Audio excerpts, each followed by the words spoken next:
President Biden warned Russian President Vladimir Putin during a phone call on Thursday of severe sanctions if Russia invades Ukraine. Biden told reporters a day later, I made it clear to President Putin that if he makes any more moves, if he goes into Ukraine, we will have severe sanctions. We will increase our presence in Europe with our NATO allies. There will be a heavy price to pay for it. Biden told reporters in remarks Friday from Wilmington, Delaware. Asked how Putin responded, Biden said the U.S. and Russia will continue to look to resolve the conflict.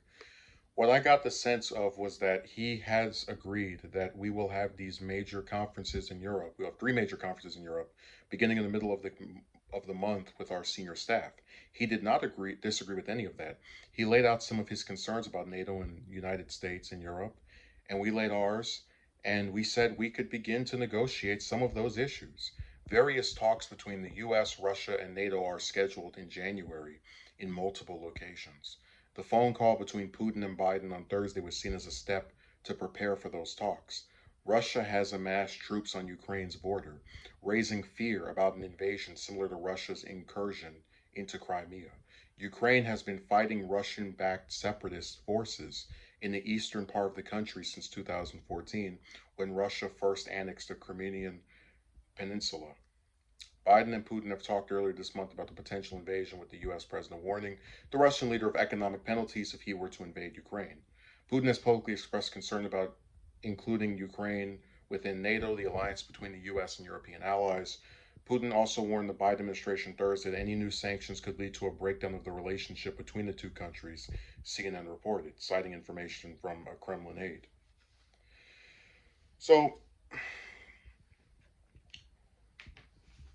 it's really funny how and we haven't discussed this that much because Russia's kind of been whatever this year. Not much has been going on with them internationally anyway. I guess last year, I should say. Um, it's so comedic how Biden feels like he has to make up for what people thought was Trump having this very close buddy buddy relationship with Putin.